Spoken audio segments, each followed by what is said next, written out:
एक लड़का लड़की को प्यार हो गया व्हाट्सएप में, दोनों की नजदीकियां हुई और दोनों ने एक दूसरे की पसंद से शादी का प्रस्ताव रखा, दोनों ने स्वीकार कर लिया।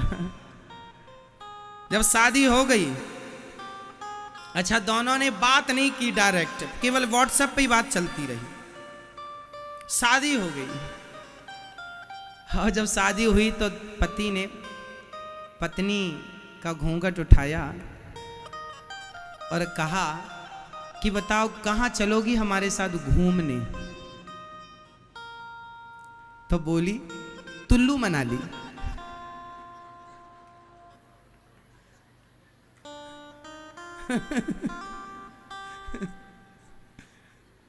हम तुम्हारे संग घूमने कुल्लू मनाली चलेंगे।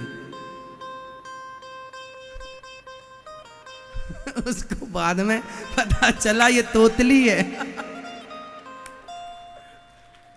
और कर ले व्हाट्सएप से, डायरेक्ट बात नहीं की उसने कभी।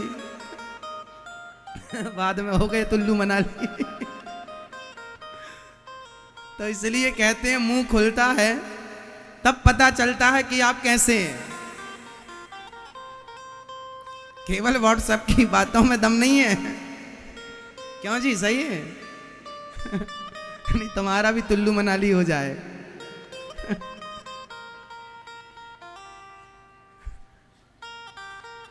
इसलिए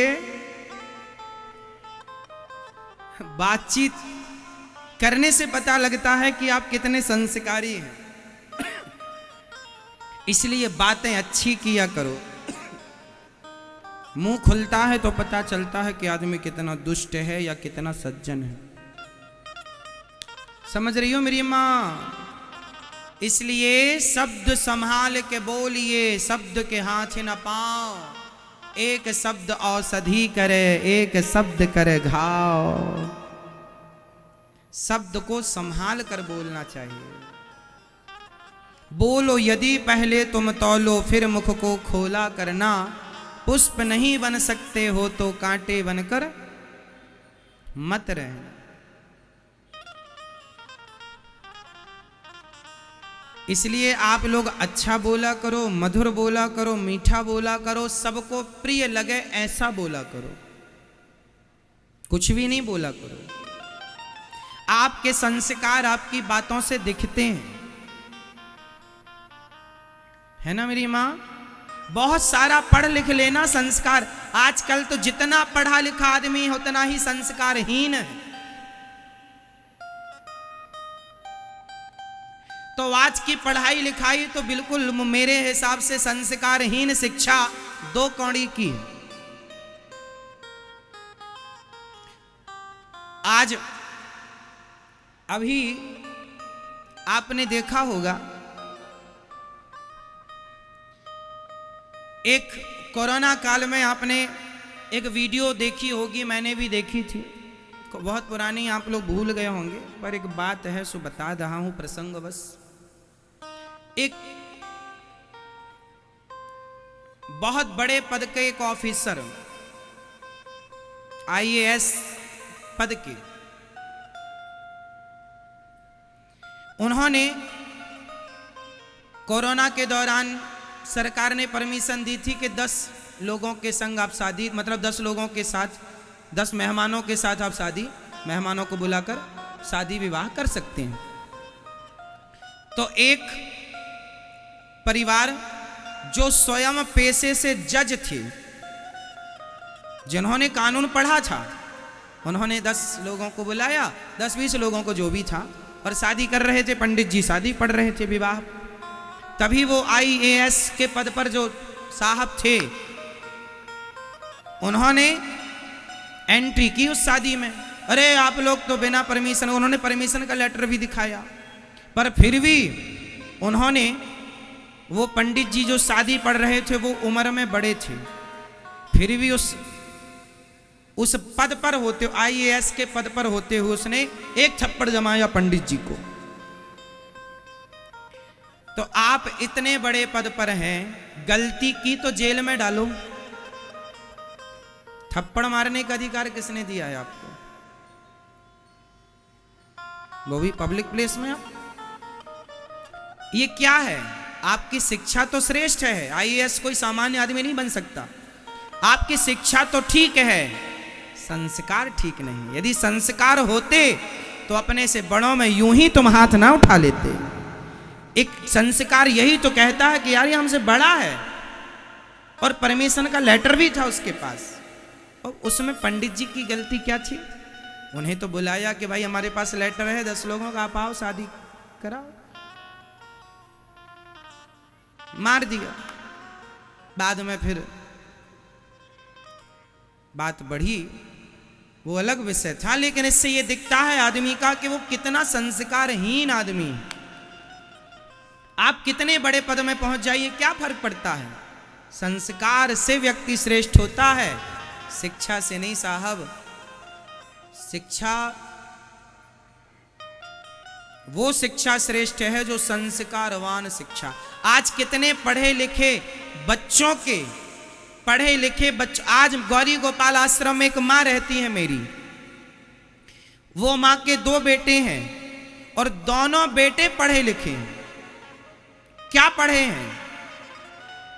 वो कॉलेजों में लेक्चरर रहे हैं, प्रोफेसर पद पर कॉलेजों में प्रोफेसर रहे हैं। प्रोफेसर से रिटायर बेटे, उनकी माँ अब जो प्रोफेसर रहे हैं कॉलेज में, तो अनपढ़ तो नहीं होंगे ना?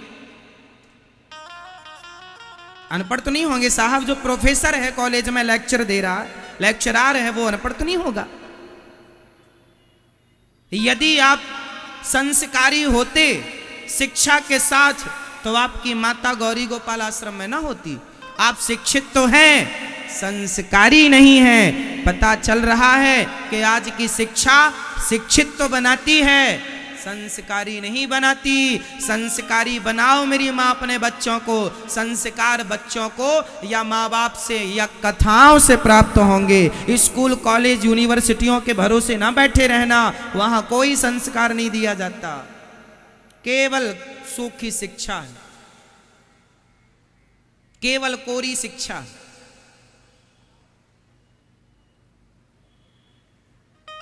शिक्षा और संस्कार दोनों में जमीन आसमान का अंतर होता है। शिक्षा आपको अभिमानी बनाती है, जबकि संस्कार आपको नम्र बनाते हैं। विद्या ददाति विनयम। शिक्षा आपको अभिमानी बना देती है, जबकि संस्कार आपको झुकना सिखाते हैं, नम्र बनाते हैं, सरल बनाते हैं। इसलिए आज की शिक्षा तब तक अधूरी है जब तक उस शिक्षा को संस्कार की चाशनी में डुबाया ना जाए, तब तक वो शिक्षा अधूरी है। इसलिए आज बच्चे जितना मेरी माँ पढ़ने लिखने दिल्ली बंबई बेंगलोर इत्यादि जाते हैं, ये पढ़ने के नाम पर पढ़ते कम हैं, बर्बाद ज्यादा होते हैं। 1000 बच्चे पढ़ने जाते हैं, 1000 में 2-4 बनते हैं, बाकी आप ये मान लीजिएगा कि 995 बच्चे बिगड़ जाते हैं। 5 बच्चे बन गए, 95, 995 बिगड़ते हैं। बोलो हाँ या ना? संभावनाएं हैं बिगड़ने की। वो अपने आप को इंटेलिजेंट मानते हैं, अरे हम तो आईएएस की तैयारी कर रहे हैं, आईपीएस की तैयारी कर रहे हैं, हम तो बड़े इंटेलिजेंट हैं, बड़े समझदार हैं। उन्हें लगता है वो किसी लड़की से भी प्यार कर लेते हैं, शादी भी कर लेते हैं, माँ बाप को बताना जरूरी नहीं समझते, क्योंकि हम सेल्फ डिपेंड हो गए हैं, आत्मनिर्भर है, माँ बाप की अब हमें क्या जरूरत है, पढ़े लिखे हैं। ऐसी शिक्षा 2 कौड़ी की होती है जो आपको चरित्रहीन बना दे। हमारी सबसे बड़ी शिक्षा वही है, जो व्यक्ति चरित्रवान है वही शिक्षित है, और जो पढ़ लिख कर चरित्रहीन हो गया वो शिक्षा नहीं है। वो शिक्षा आप उसे शिक्षा मानते हैं? जो आदमी अपने चरित्र को ना बचा सका, जो चरित्रहीन है, वो काहे का पढ़ा लिखा? उससे अच्छी तो वो काम वाली बाई है जो झाड़ू पोंछा लगा के बच्चों का पालन करती है, पर अपने चरित्र से समझौता नहीं करती। चरित्रवान है, चरित्र कीमती है साहब, शिक्षा से ज्यादा। अच्छा बताओ, शिक्षा कीमती है कि चरित्र? कैरेक्टर कीमती है या शिक्षा? यदि दोनों को एक तराजू में रखा जाए, किसका पलड़ा भारी होगा? जोर से बोल दो, और जोर से, बहुत जोर से। क्या?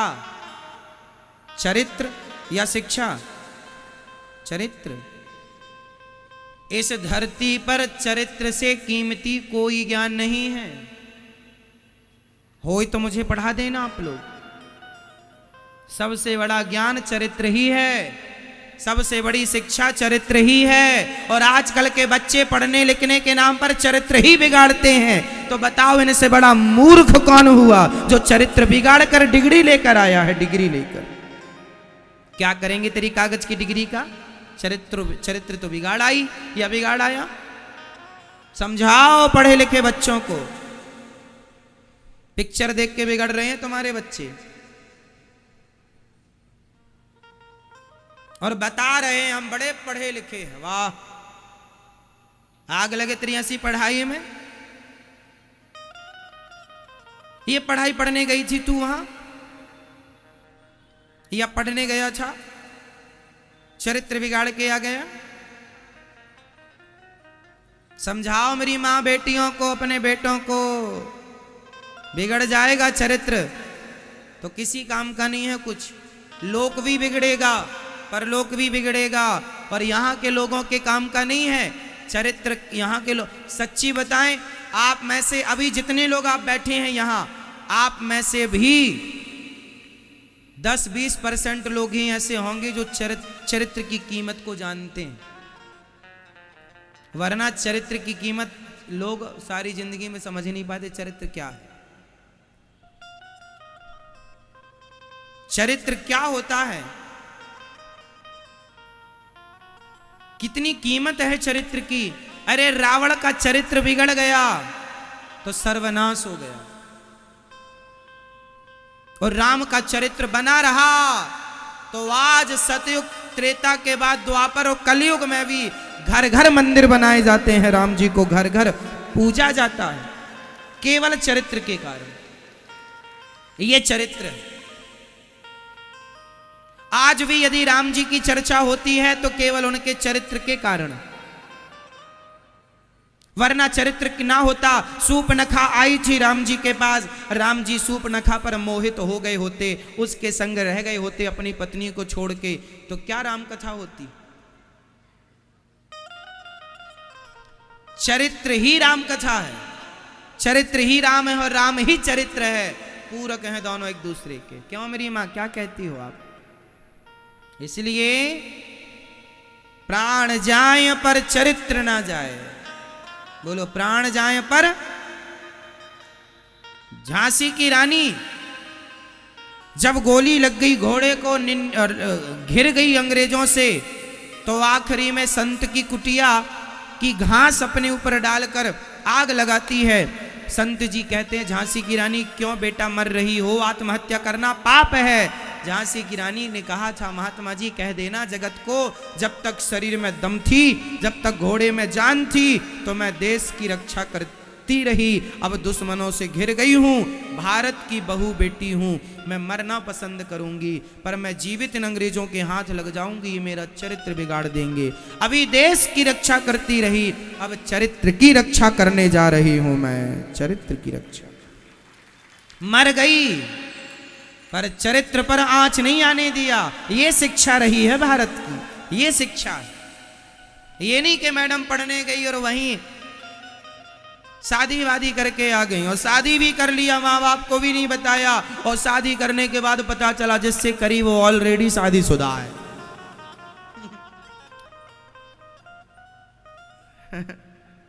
ये हो रहा है आजकल। धोबी का कुत्ता, ना घर का ना घाट का। कुछ लोग बड़े होशियार बनते हैं, बच्चों को आप लोग बताते ही नहीं चरित्र क्या होता। बताओ, समझाओ, सिखाओ, ना सीखें कथा सुनवाओ, ये दास बताएगा।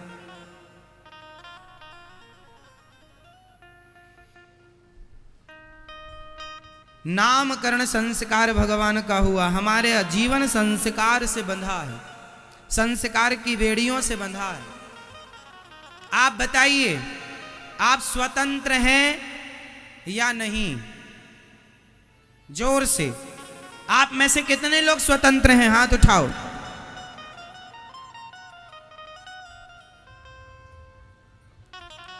स्वतंत्र हैं? आपकी यही स्वतंत्रता आपकी बर्बादी का कारण है।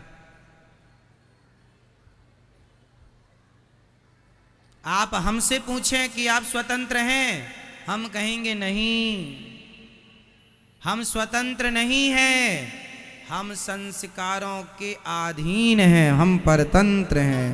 पहले अंग्रेजों की गुलामी थी, मुगलों की गुलामी, उससे तो हम आजाद हो गए, पर हम अभी अपने आप को आजाद नहीं करना चाहते, हम संस्कारों की गुलामी करना चाहते हैं। हम किसके गुलाम बनना चाहते हैं? जोर से। और जो स्वतंत्र हो गया, संस्कार की बेड़ियां तोड़ दी। अब मैं आपको स्वतंत्र दो लोगों के नाम बताता हूं। बताइए, भगवान राम स्वतंत्र थे या नहीं? उत्तर दो। भगवान राम स्वतंत्र थे या नहीं? उत्तर सब लोग दो अपने अपने विचार से। उत्तर दो, उत्तर दो। बोलो मेरी मां। नहीं, भगवान राम स्वतंत्र नहीं थे। भगवान राम भी मर्यादा की बेड़ियों में बंधे थे। यदि स्वतंत्र होते तो उन्हें मर्यादा पुरुषोत्तम ना कहा जाता। राम मर्यादा की बेड़ियों में, अरे मर्यादा ही थी तब ना मां के कहने से 14 साल के लिए निकल गए, वरना आज के बेटे को मां कह दे कुछ भला मान ले बेटा। आजकल का तो बेटा मां को ही बाहर का रास्ता दिखा देता, चल बाहर, मेरी पत्नी ने कहा तुझे बाहर निकालने का, चल। राम जी स्वतंत्र नहीं थे, मर्यादाओं के बंधन में बंधे थे। इसलिए आप भी अपने आप को स्वतंत्र मत कीजिएगा।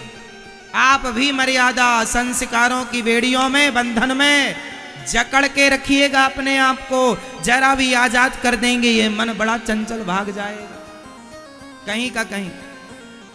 अब मैं दूसरे का नाम बता रहा हूं, बताइए, सूपनखा स्वतंत्र थी या नहीं? उत्तर दीजिए। मैया भैया, आप सब शिक्षित हैं, पढ़े लिखे हैं, समझदार हैं, सोच के बोलिएगा। सूपनखा स्वतंत्र थी या नहीं? उत्तर दो, हां या ना। और जोर से, हां या ना। हां कह रहे हैं आप लोग, गलत उत्तर है। 20 करोड़ हार गए आप।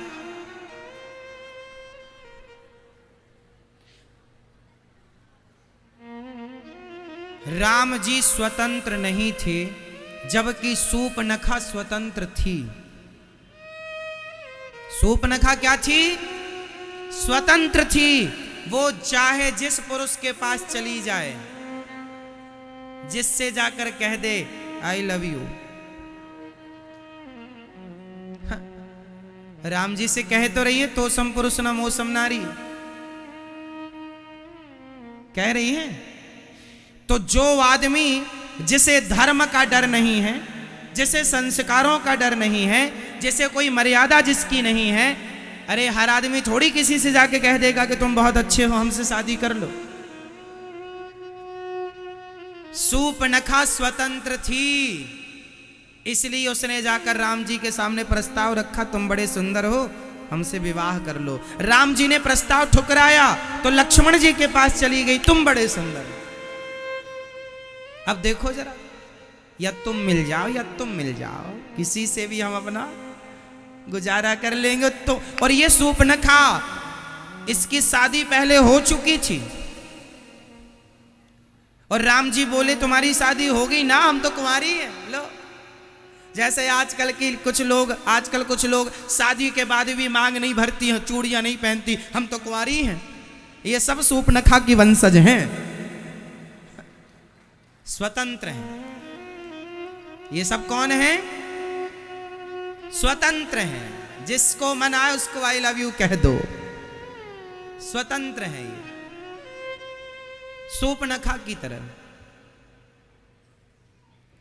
शूर्पणखा कहती है राम जी से विवाह कर लो। राम जी बोले नहीं करेंगे तेरे से विवाह, हमारी पत्नी है। ये देखो ये मर्यादा है। राम जी स्वतंत्र नहीं है ना, वो बंधे हैं मर्यादा में कि मैं शादीशुदा हूं, मेरी क्या मर्यादा, गृहस्थी की क्या मर्यादा है। एक पत्नी के बाद दूसरी नारी को मां बहन बेटी के रूप में देखना है, ये मर्यादा है। जबकि शूर्पणखा की शादी हो गई, फिर भी वो कहती है, उसका पति मर गया था, विद्युत जिह्वा नाम था शूर्पणखा के पति का, रावण ने मार दिया था। कह रही है मैं कुंवारी हूं, लो झूठ बोल रही, और भगवान से ला। ये स्वतंत्र है।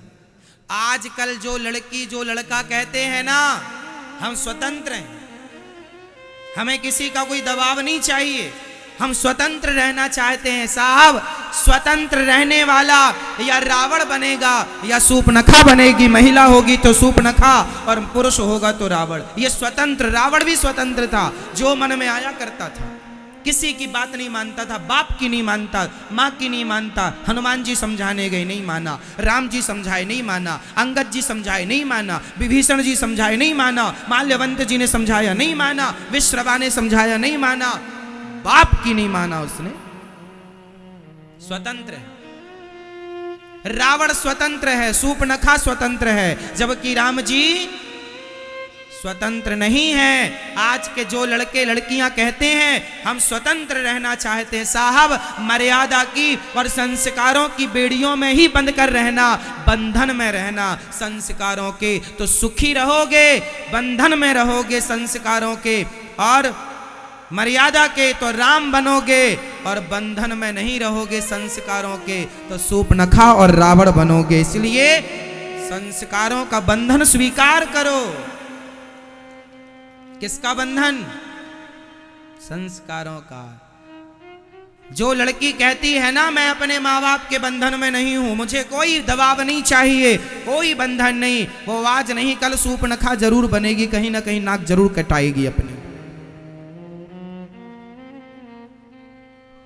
और रावण, ये दोनों भाई बहन एक से थे।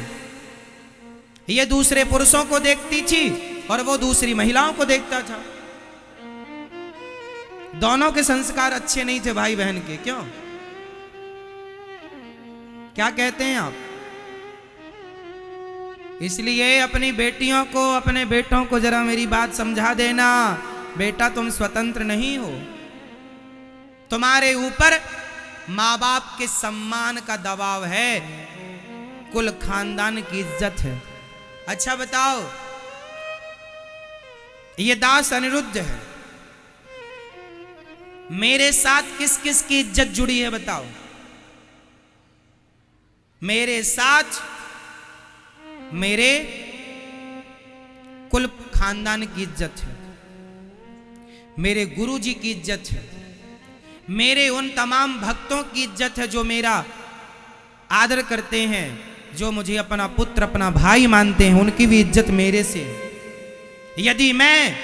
यदि सही रास्ते पर चलूंगा तो मेरे सही रास्ते पर चलने से आपकी इज्जत बढ़ेगी, और मैं गलत रास्ते पर निकल पड़ूं तो आपकी इज्जत घटेगी। एक इंसान से कितने लोगों का सम्मान जुड़ा होता है, हाँ या ना? उसी प्रकार एक लड़की से, एक लड़के से उसके माँ बाप खानदान कुटुंब परिवार तमाम लोगों का सम्मान जुड़ा होता है। मेरी माँ मेरी बहनों, गलत काम ना किया करो। तुम एक हो, पर तुम्हारे एक होने से तुम्हारे पूरे कुटुंब खानदान का तुमसे सम्मान जुड़ा है। पूरे गांव का, एक लड़की गांव में गलत काम कर दे तो पूरा गांव बदनाम होता है, परिवार तो होता ही है। एक लड़की गलत काम कर दे तो उसके पूरे परिवार में बदनामी हो जा रही, तुम्हारे परिवार की लड़की ऐसी है, उसके परिवार में लड़का लड़की मिलना मुश्किल हो जाता है शादी विवाह के लिए। अरे तुम्हारे खानदान की लड़की भाग गई, पता नहीं दूसरी भी ऐसी होगी, पता नहीं तीसरी भी ऐसी होगी। एक लड़की के गलत निर्णय लेने से पूरा कुटुंब बदनाम हो जाता है, खानदान। तो क्या हम बदनाम करने आए हैं? एक इंसान से सबकी इज्जत लगी होती है। मेरी माँ मर जाना मेरी बहनों बेटियों, पर अपने चरित्र पर कभी उंगली ना उठने देना, अपने चरित्र पर कभी दाग ना लगने देना। यही जब थोड़ा जियो, मर जाओ, सम्मान से मर जाओ। चरित्रहीन होकर के जिंदा रहने से भी कोई फायदा नहीं। प्राण जाए पर चरित्र ना जाए। बोलो मेरे संग, प्राण जाए पर चरित्र ना जाए। आप मानते हैं इस बात को कि आपसे आपके पूरे परिवार का सम्मान जुड़ा है? आप में से कितने लोग इस बात से सहमत हैं कि एक इंसान से उसके पूरे घर परिवार कुटुंब खानदान गांव इज्जत जुड़ी होती है एक आदमी से, चाहे लड़की हो या लड़का हो? हाँ या ना? जुड़ा है। एक की गलती तमाम लोगों को रुलाती है। एक की गलती लोगों को रुलाती है। मैं अच्छा करूंगा तो मेरे अच्छाई से आप लोगों का भी नाम ऊंचा होगा कि हाँ, हमारे भारत में ये अच्छा कर रहे हैं, हम भी करेंगे।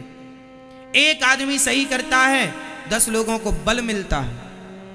और एक आदमी, अभी आपने देखा होगा कुछ लोग जिन्होंने गलतियां की, जिन्हें जेल मिला, उनके कारण आज कितने लोगों को रोना पड़ा। कितने लोग, हमारे धर्म पर भी लोगों ने उंगलियां उठाई।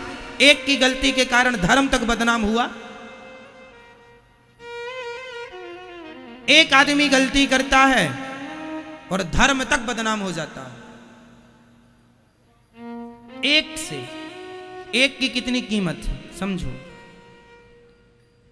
उनसे जुड़े जितने लोग वो जेल में हैं, उनने कभी सोचा नहीं कि उनसे लाखों लोग जुड़े हैं, लाखों लोगों की श्रद्धा आपसे है। आप गलत काम करेंगे तो उन लाखों लोगों की श्रद्धा का क्या होगा? एक्चुअली होता यह है कि जब एक आदमी गलत करता है ना, तो उससे जुड़ी जो श्रद्धाएं लोगों की होती हैं, वो व्यक्ति अपनी गलती से उनकी श्रद्धाओं का मर्डर कर देता है, हत्या कर देता है। हत्यारा है वो, जो लोगों की श्रद्धा को तोड़ दे, नष्ट कर दे, मार डाले। इसलिए मर जाना श्रेष्ठ है। चरित्र पर, आपके चरित्र पर उंगली न उठनी चाहिए। चरित्र का पाठ पढ़ो और बच्चों को पढ़ाओ। चरित्रवान बनो और औरों को चरित्रवान बनाओ।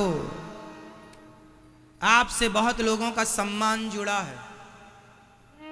आप लोगों से बहुत लोगों की इज्जत जुड़ी है। आपसे बहुत लोगों की अपेक्षाएं हैं, उम्मीदें हैं। उनकी उम्मीदों को ना तोड़िएगा। आपसे बहुत लोगों का विश्वास है, औरों का विश्वास ना तोड़िएगा। ये बात सब पर लागू है, मुझ पर भी, आपके बेटे पर भी, और आपकी बेटी पर भी, आप पर भी। यदि एक शिष्य गलत करता है तो गुरु अरे आपका शिष्य ऐसा कर लिया, आपने क्या पढ़ाया था, आपने क्या सिखाया था, आपने क्या ज्ञान दिया था इसे। इसलिए आप जितने लोग यहां बैठी हो, मेरी माँ बहन बेटियों, आपके सम्मान से मेरा सम्मान है और मेरे सम्मान से आपका सम्मान है। इसलिए हम दोनों एक दूसरे के सम्मान को बनाए रखें। आप गलत ना कीजिएगा। आपकी गलती से मुझे बुरा लगेगा और मेरी गलती से आपको बुरा लगेगा। हम आपका सम्मान करें, आप हमारा कीजिए। हम आपके स्वाभिमान की रक्षा करें, आप हमारे स्वाभिमान की कीजिए।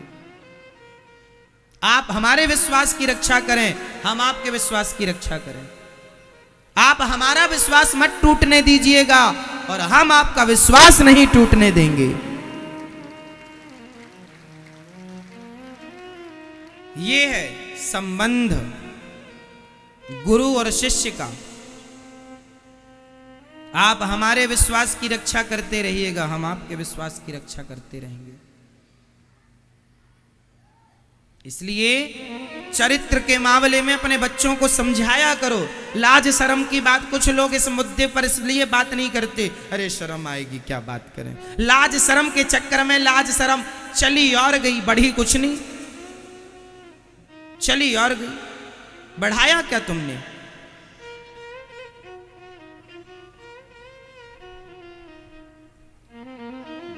16 संस्कारों में ये सारी चीजें, ये संस्कार हैं हमारे, मेरे संस्कार हैं। मैं अपने संस्कारों का पालन करूं, आपके संस्कार मिलने चाहिए। संस्कार से व्यक्ति श्रेष्ठ होता है। शिक्षा से संस्कार, संस्कार से व्यवहार, और व्यवहार से व्यापार, और व्यापार से आपका सम्मान, आपकी इज्जत बढ़ती ही बढ़ती है। तो ये शिक्षा से संस्कार, संस्कार से व्यवहार, व्यवहार से व्यापार। देखो समझिएगा, व्यापार कहां से होता है? चलो उत्तर दो। व्यापार करने के लिए सबसे ज्यादा क्या होना चाहिए? उत्तर दो फटाफट। व्यापार करने के लिए क्या चाहिए? जोर से और जोर से ऑप्शन सुन लो। व्यापार के लिए ऑप्शन, व्यापार के लिए क्या चाहिए? पहला पैसा, दूसरा व्यवहार, तीसरे लोग। क्या चाहिए? व्यापार करने के लिए पहला क्या है? क्या चीज, किस चीज की आवश्यकता है? पैसा, व्यवहार, या आपके पास लोग, आदमी? क्या चाहिए? जोर से। उत्तर है व्यवहार। यदि आपका व्यवहार ठीक है तो आपके पास, आपके व्यापार से धन भी होगा और लोग जुड़ते चले जाएंगे। 1 से 2, 2 से 4, 4 से 50, 100, 1000 होता चला जाएगा। यदि आपके पास व्यवहार है, आपके पास बोलने की, समझने की, समझाने की, अपनी बात रखने की कला है, तो आप सक्सेस हो जाएंगे अपने व्यापार में। यदि आपका व्यापार, आप समझा ही नहीं पाए अपनी बात सामने वाले को, एक्सप्लेन ही नहीं कर पाए अपनी बात को, रख ही नहीं पाए, तो क्या होगा? इसलिए अच्छा व्यापारी वही है जो अच्छा व्यवहार करता हो। आपके मोहल्ले में 4 किराने की दुकान है, आपकी सोसाइटी में 4 किराने की दुकान है, परंतु आप उसी किराने की दुकान में जाते हैं जिससे आपका व्यवहार अच्छा होगा, जो आपसे मीठी बातें करता होगा, अच्छे से आपका आदर सम्मान, आपकी रिस्पेक्ट करता होगा, आदर करता होगा, आप उसी के यहाँ बार बार जाएंगे। जो आपकी सुनता होगा, जो आपको समझता होगा, आप 1 किलो नमक भी खरीदने उसी के यहाँ जाएंगे, क्योंकि आपका उससे तालमेल है। दूसरे दुकान वाले के आप नहीं जाते, जबकि बहुत दुकान वाले होते हैं। अर्थ क्या है? व्यापार किससे, उसकी दुकान किससे चल रही है? व्यवहार से। किससे चल रही है? जिस व्यापारी का व्यवहार बिगड़ जाता है, सारे ग्राहक नाराज हो जाते हैं। आप हमसे व्यवहार बिगाड़ लेंगे, हम दोबारा क्यों आएंगे आपके घर, आपकी दुकान में क्यों आएंगे? इसलिए व्यापार के लिए व्यवहार चाहिए। इसलिए अच्छा बोला करो, जो अच्छा बोलता है वो सफल होता है। ग्राहक भगवान होता है। ग्राहक कौन? तो सब चीजें संस्कार से बनेंगी। तो आप लोग कितने माँ बाप हैं जो आज से अपने बच्चों को संस्कार जरूर देंगे? उठा लो हाथ। देंगे संस्कार, बोलने का, बताने का, उठने बैठने, खाने पीने का, क्या देंगे? संस्कार जरूर दीजिएगा।